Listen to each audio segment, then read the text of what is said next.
Você trouxe. Trouxe. Não precisa. Eu sei. Por isso que eu trouxe. Eu escrevi. Na segunda-feira à noite, depois que os meninos dormiram. O Lucas já estava no quarto. E eu fui pra cozinha, abri o caderno e fiquei uns 40 minutos olhando pra página em branco. Muito bonito seu caderno. E depois desse tempo?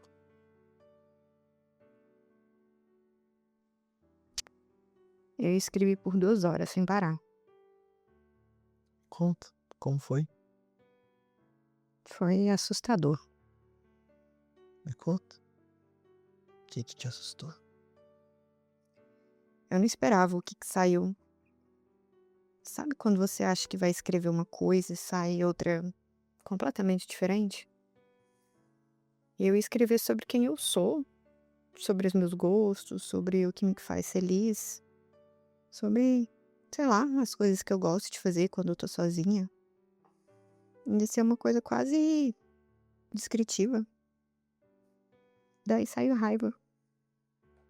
E aí saiu raiva, Renata. Raiva de quem? De mim. Raiva de mim mesma. 2 horas de raiva de mim mesma no caderno. Mas raiva sobre o que especificamente, Renata? Sobre tudo que eu deixei passar. As oportunidades, conversas que eu não tive, versões de mim que eu matei antes de alguém pudesse matar. Eu escrevi uma frase que me deixou sem dormir de novo. Deixei aqui. Posso ler? Pode. Eu nunca fui traída por ninguém. Eu me traí primeiro. Sempre. Pra ninguém ter a chance. Lê de novo. Eu nunca fui traída por ninguém. Eu me traí primeiro. Sempre. Pra ninguém ter a chance. Você entende o que você escreveu? Eu acho que sim. Mas eu quero que você me diga o que você vê. Não. Dessa vez você vai me dizer primeiro. Você escreveu isso? O que você quis dizer? Que eu desisto antes de tentar. Que eu abandono as minhas coisas antes de alguém me dizer que elas não prestam. O jornalismo, a escrita, às vezes até amizades. Eu fico distante antes que a pessoa possa me decepcionar. É como se eu mesma fosse o obstáculo mais eficiente que existe contra a minha própria vida. Isso tem um nome. Se chama autossabotagem. Mas esse nome é muito clínico, muito limpo pro que você acabou de descrever. O que você tá fazendo é mais antigo e mais cruel do que qualquer termo técnico. Renata, você aprendeu muito cedo que o mundo era um lugar onde as suas coisas podiam ser tiradas de você. Então você começou a tirar primeiro. Pra não dever nada pra ninguém. Pra não ser pega de surpresa. Pra nunca ter que viver a humilhação de querer muito algo e não conseguir. E o resultado é que você passou 38 anos sendo o carrasco mais fiel e o carrasco mais pontual da sua própria vida. Que imagem pesada. É pesado porque é precisa. Mas vem comigo. Eu preciso que você pense em algo concreto agora, não em sentimentos, em fatos. Me dá 3 exemplos. 3 momentos da sua vida em que você desistiu de algo antes de realmente tentar. Antes de qualquer resposta externa. 3 vezes. Que você foi o seu primeiro obstáculo. Jornalismo, que a gente já falou. Uhum. Segundo. Eu tive uma amiga lá na faculdade, a Camila. A gente era muito próxima no primeiro ano. E ela era esse tipo de pessoa que enchia o espaço, sabe? Inteligente, engraçada. Todo mundo gostava dela. Aí eu fui me afastando, bem devagar, até a gente não se falar mais. E por que você se afastou da Camila? Ah, eu achei que ela ia me largar de qualquer jeito. Que era questão de tempo pra ela perceber que eu era menos interessante do que ela pensava. Então eu saí primeiro. Mas a Camila te deu algum sinal de que ela ia te largar? Não. Ela me mandou uma mensagem por quase um ano depois que eu me afastei, perguntando o que tinha acontecido. Só que eu nunca respondi. Terceiro, Renato. Antes de eu casar com o Lucas, eu tive uma proposta de trabalho. Uma empresa lá em São Paulo. Na área que eu gostava, um cargo bom, salário bom. Eu passei em todas as etapas do processo seletivo. Aí chegou a proposta formal e eu recusei. Eu disse que não estava na hora certa. E tava na hora certa, Renato? Eu estava com medo. O Lucas estava em Campinas, a gente estava namorando há uns 2 anos. Aí eu pensei, se eu for, eu perco ele. Mas eu nunca perguntei pra ele o que ele achava, sabe? Eu nunca dei a ele a chance de dizer, vai, eu te acompanho. Ou a gente dá um jeito. Eu decidi por ele. E eu me privei antes que ele pudesse me privar. Então você sacrificou uma carreira por um relacionamento onde a pessoa do relacionamento nem sabia que você tava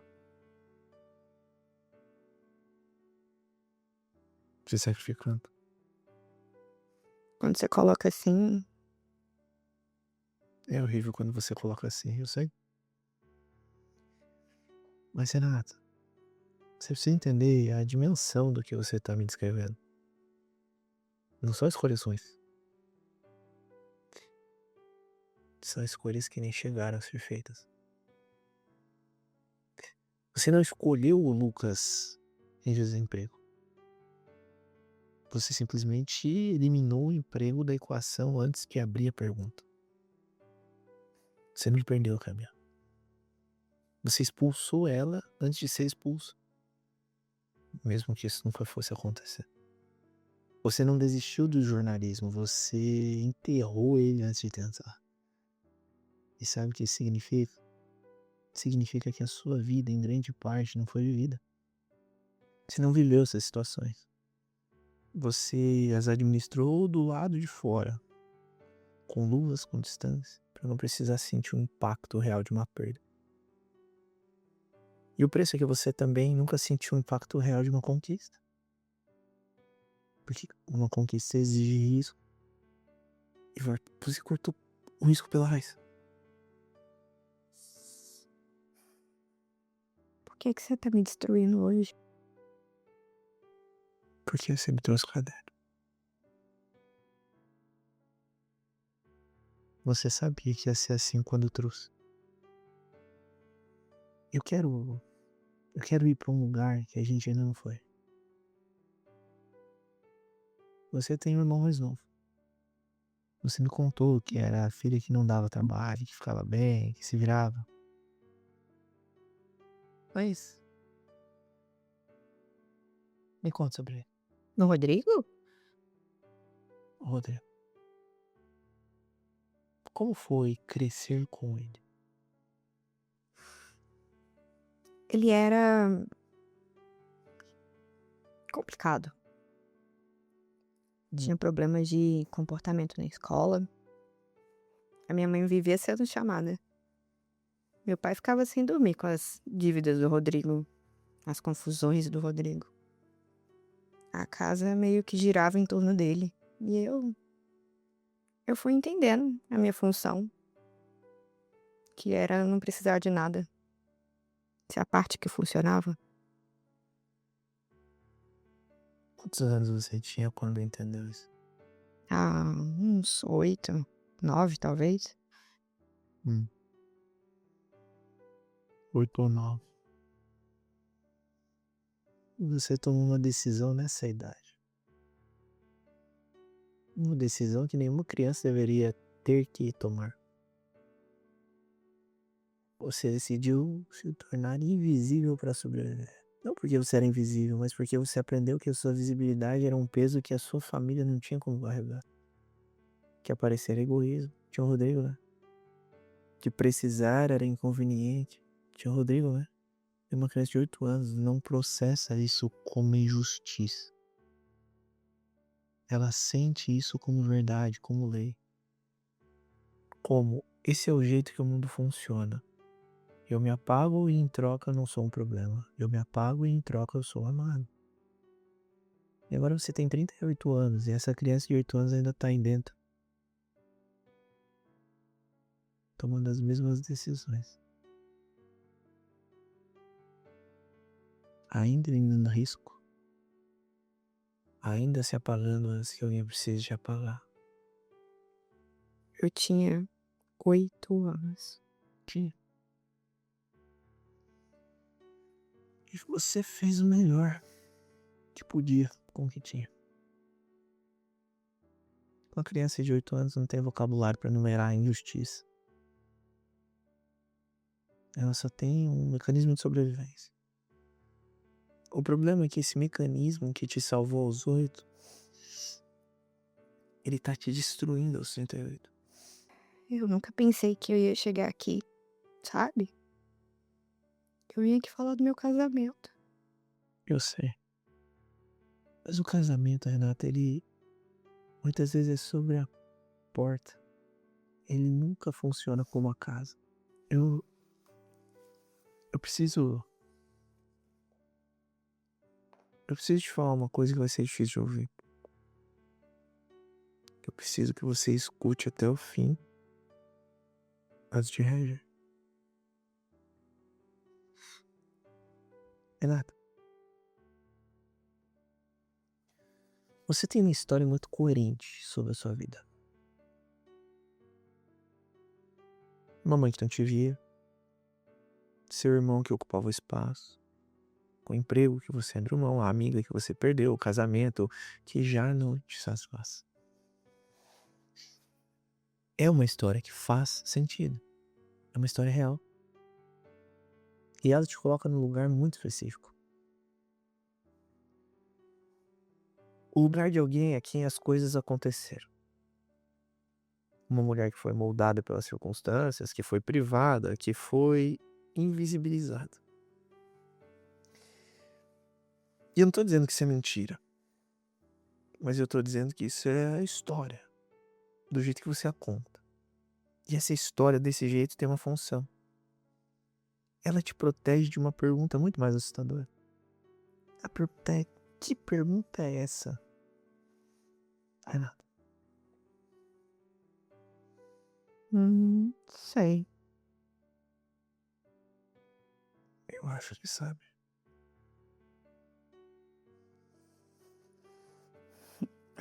E se eu tivesse a oportunidade agora?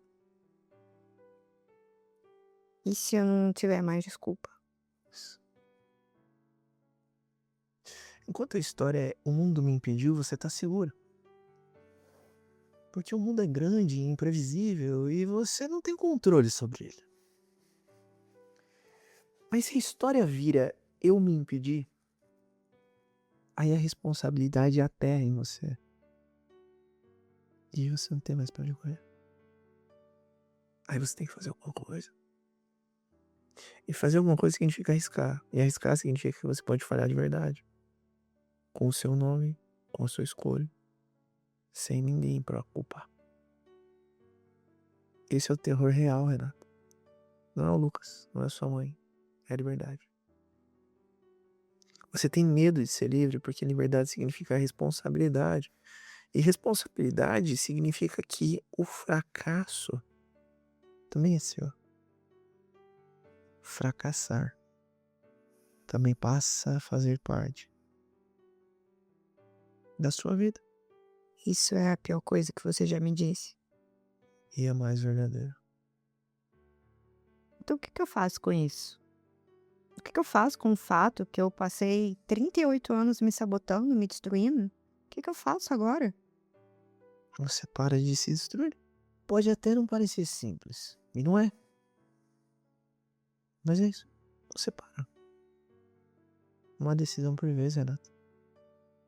Uma vez que você notar que a voz que diz desiste antes de tentar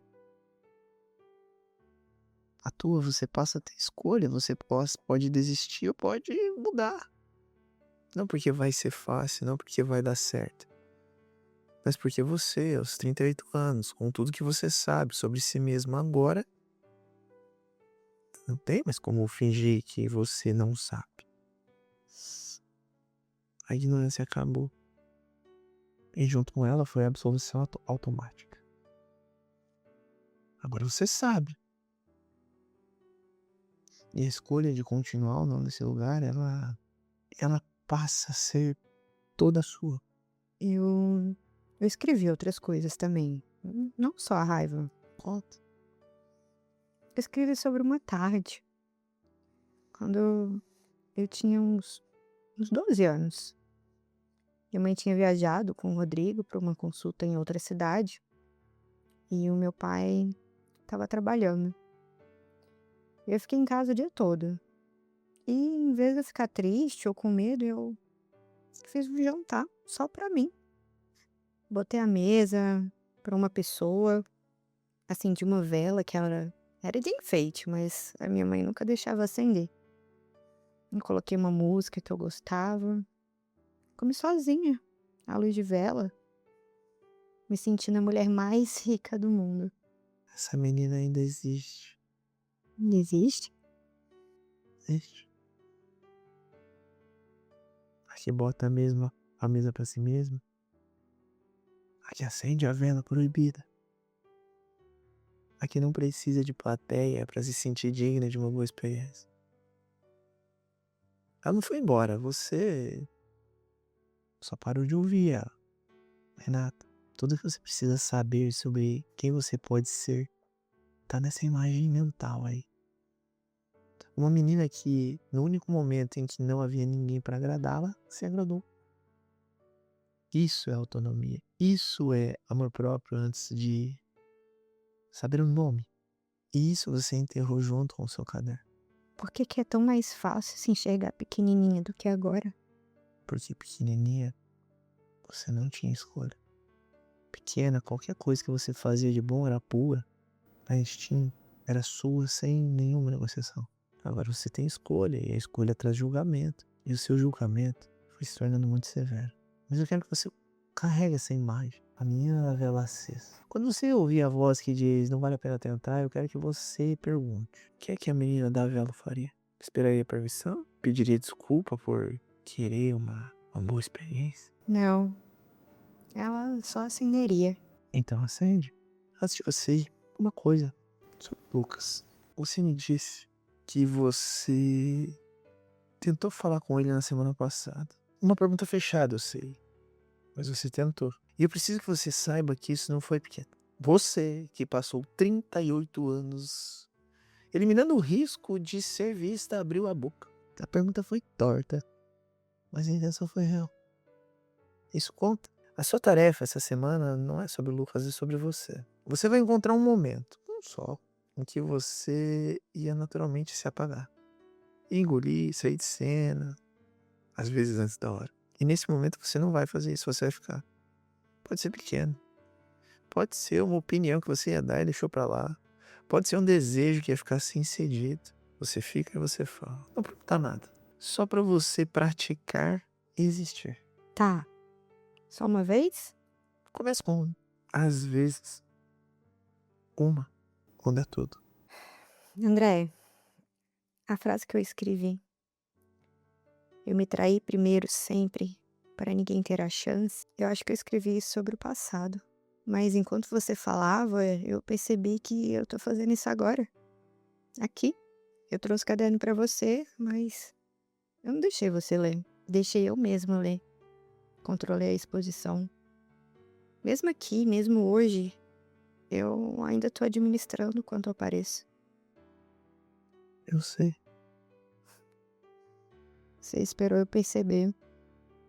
Sempre. Isso que você acabou de fazer, nomear em tempo real seu próprio padrão é a coisa mais difícil e mais importante que existe dentro de um processo. A maioria das pessoas leva anos para conseguir. Você fez isso na sua quarta sessão. Eu não tô dizendo isso pra você relaxar. Tô dizendo isso pra você entender o que tá trabalhando dentro de você. Você é capaz. O problema nunca foi capacidade, foi coragem. E coragem, Renato, não é ausência de medo. É fazer mesmo com ele do lado. A menina da vela, ela acendeu sem pedir licença pra ninguém.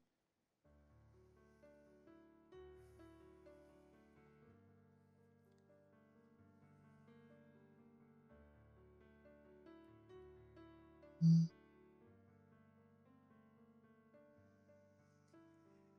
Você é meu. Então eu também posso. Sempre pude. Eu vou cuidar bem do seu caderno.